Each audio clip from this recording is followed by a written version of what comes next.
Natalie here. You are watching week 3 of the 4-week video series Cardinals 101, brought to you by the Free Library of Philadelphia. This week we'll be focusing on all of the wonderful electronic resources the Free Library provides so that you can learn more about birds and nature on your own. The first thing I'd like to talk about is the awesome virtual programming going on during this COVID-19 pandemic. Essentially, librarians from all over the city are running their own programs, just like this one. There's stuff about nature, poetry, there's story times, there's cooking classes, meditation classes, all sorts of stuff happening every single day. I will post a link in the video description and on our Facebook so that you can check out all of the virtual programs going on. One example I'd like to highlight is from the Andorra Library. Miss Joanne over there is running a weekly program called Finches, Ferns, and Fireflies. She goes out in nature and records plants, animals, bugs, birds, all sorts of stuff, and talks to you about them. She also shares some cool apps and websites, so definitely look that one up. Again, I'll be posting the links to that stuff in the description and on the Facebook. The first service I'd like to tell you about is called Canopy, and it's essentially the Free Library's free version of sites like Netflix and Hulu where you can watch movies and TV shows. All you need is your library card. How we get to it is by going to freelibrary.org and then clicking here on digital media. And it's Canopy with a K, because they like to be funky, I guess. Canopy, and you'll just sign up by inputting the barcode number on the back of your library card and that PIN that you created when you signed up. So here's my account. I'm all logged in. For adult movies and TV shows, you get 4 credits a month. And they have really cool movies like Lady Bird, Moonlight, What's Eating Gilbert Grape. There's like so much good stuff that it's kind of shocking that you can get it all for free. So 4 of those a month, but then you click your name and then go to Canopy Kids, and you actually get unlimited views of kids content like Arthur, Sesame Street, and they have story times like recordings of people reading books with the pictures, and they also have some like kid type documentaries. Up here in the search bar, I'm just going to search bird, and Elmo finds a baby bird. I watched this episode yesterday. It's very cute. I love Sesame Street. And then for kids a little bit older, Wild Bird Rescue. This guy goes and visits a wild bird rescue, like a bird sanctuary, and meets all these like super wild birds. It's really interesting. So those are 2 episodes I recommend you check out on Canopy. There are 2 main ebook apps, website things that I use, Hoopla and Overdrive. I've been mentioning Hoopla a bit, and it's hard to really grasp what the difference between these 2 websites are since they both have ebooks, so I made this sweet little Venn diagram using Canva, which is an incredible website. I use it all the time. You can make diagrams like this. I made my resume, which you won't care about if you're a child, but yeah, it's a cool website. So on the left here we have all these facts about Hoopla, and on the right we have all these facts about Overdrive, and in the middle it's about both. So to start with both, they're both free with your library card, they both have ebooks and audiobooks, and they both have phone apps. Those of you that have phones, that's fun, you can read on the go. Hoopla, you get 4 checkouts per month. And it doesn't always have best-selling books. Now that matters more for adult books. The example I used was Becoming by Michelle Obama. It does have really popular kids books like Harry Potter, Big Nate, Diary of a Wimpy Kid, but it might not have the brand newest best-selling books. In addition to books, it also has movies and TV shows and music. However, if you have a Kindle Paperwhite, that's the Kindle that's in black and white, you can't transfer items to that. With Overdrive, you can super easily send books to your Kindle, which is great if you have a Kindle.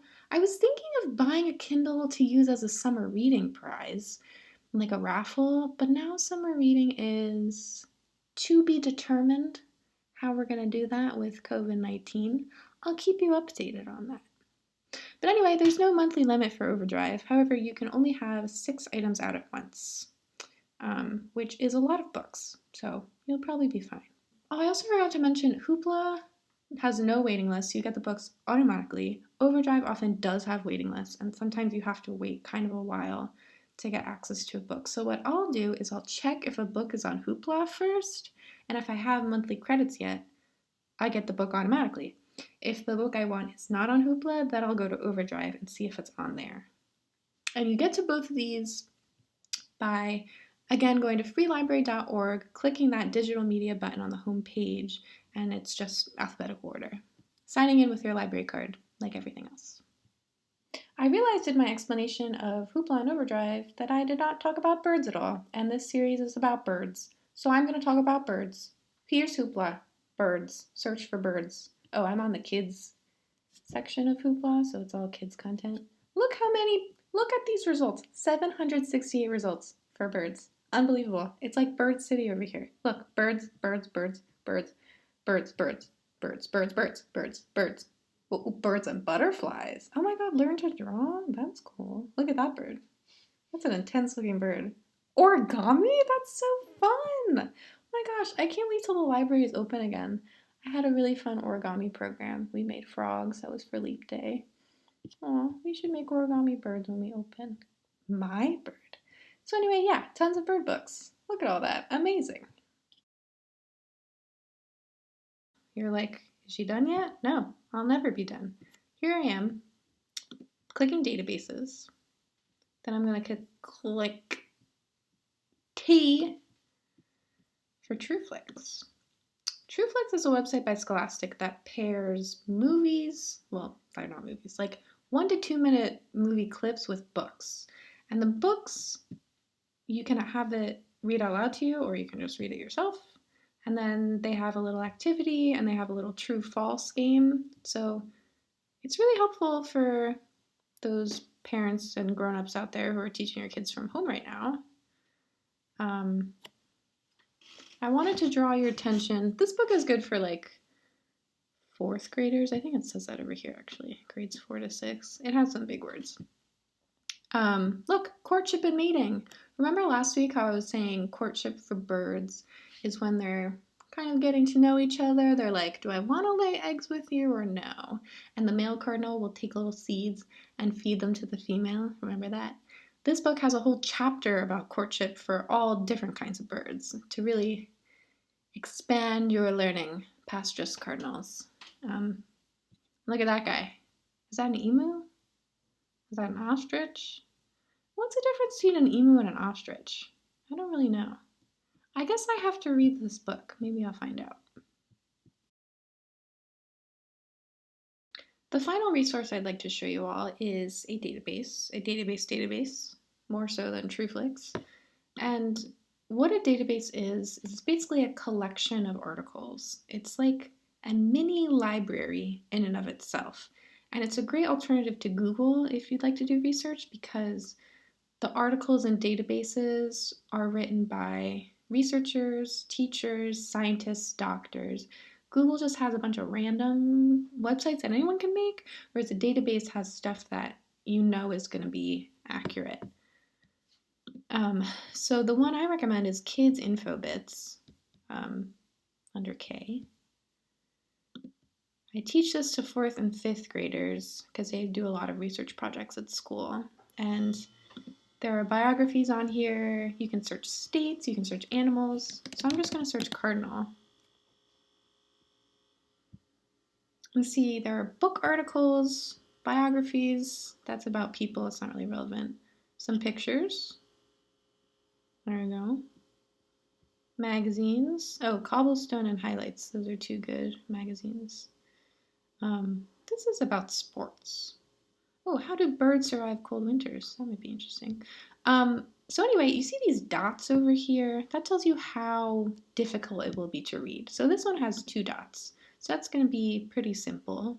Yeah, maybe like 2nd or 3rd grade. Look at that little cutie. Oh my gosh. Aww.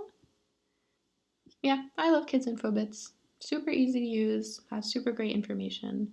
Very helpful when you're doing research projects for school. And if you just want to learn about birds in general, like, hello, blue jay. Type in blue jay. Look at this. Amazing. They're so cute too. So with all of that being said, I think a great project or activity to do from home this week is to look up a bird other than a cardinal using any of those resources, whether it's Hoopla or learn about a new bird from that book in Flix or use Kids Infobits database. Maybe you could search for robins or doves, pigeons. What are some other birds? The pink ones. Flamingos, emus, chickens, roosters, which are male chickens, any bird. And let me know what you find if you find anything cool. Check back next Thursday at 1 p.m. for the fourth and final video. Next week, we'll be doing some neat crafts using items we find in nature. See you then.